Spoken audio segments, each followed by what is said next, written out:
Hey guys, I am back with another fufu recipe series, but this time I will be focusing on low-carb fufu recipes. The last time I did this series, those on the low-carb diet were like, oh, you forgot all about us, you didn't upload even one single low-carb fufu meal. Yes, as I always say, I plan to do a different series for those on the low-carb diet. These fufu meals may be called low-carb fufu meals, but it's for everyone.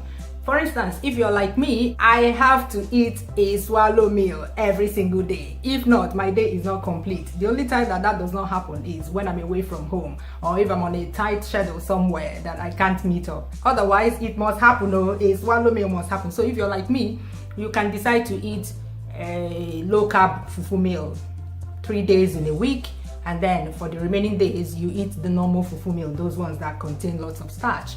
So yeah, this will help you reduce the amount of starch you put into your body.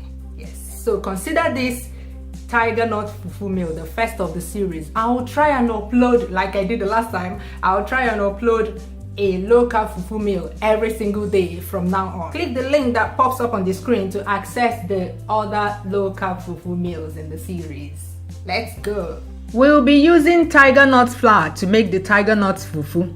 I have a video of how to make Tigernut flour. The link should pop up on the screen right now. Tigernut flour is gluten-free and grain-free. Because of this, we need a binder to make it moldable so you can make fufu balls with it. If you're on a gluten-free diet or you want to keep your carb intake as low as possible, you should use Psyllium husk to bind the Tigernut flour. Please read up on Psyllium husk to make sure it is good for you before you eat it. If you are not on a low-carb diet or gluten-free diet, but you just want to generally reduce the starch in your fufu meals because every little helps, you can use any starchy flour as binder. Example, Quaker oats flour, semolina, all-purpose flour, or gari to bind it. Just like in my coconut fufu recipe, the link to the video should pop up on the screen right now. I will use 2 parts of Tigernut flour to 1 part of starchy flour. I'll be using semolina for this demonstration. So I add 1 cup of Tigernut flour and ½ cup of semolina flour.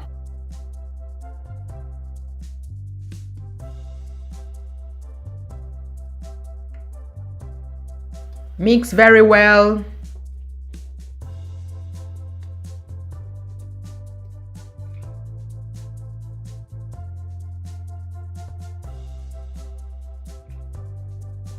For the second option, I add 1 cup of Tigernut flour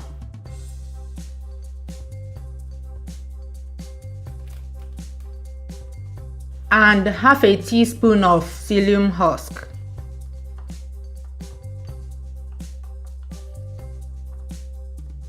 Then make it like you would any powdered fufu meal. When the water boils, start adding the mix continuously while stirring at the same time. Keep mixing till there are no lumps.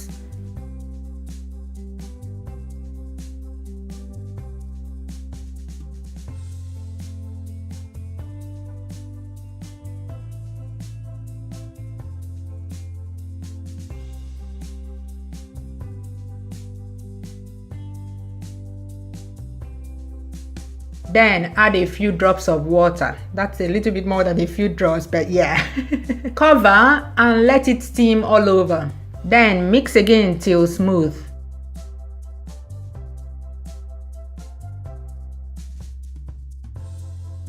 When done, wrap with a plastic film, else it will dry out.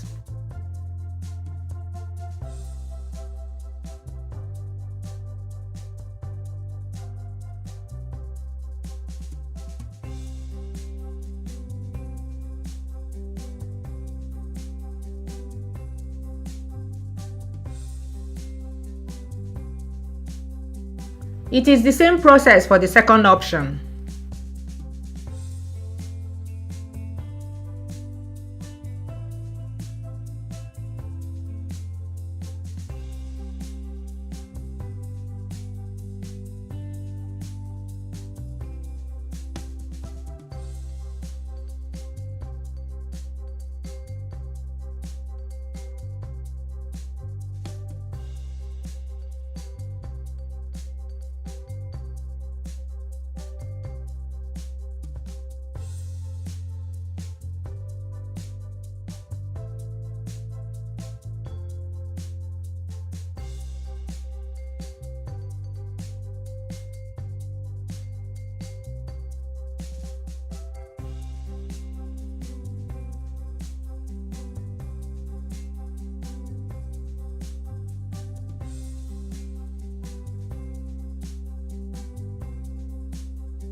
If you still want to be extra in keeping the carbs low, serve with a Nigerian soup that does not use a high carb ingredient as thickener. The list will be in the description box below the video. For any other person, serve with any Nigerian soup for swallows. Watch out for the next low-carb fufu meal tomorrow, and please click the like button if you found this video helpful. Bye bye, see you soon.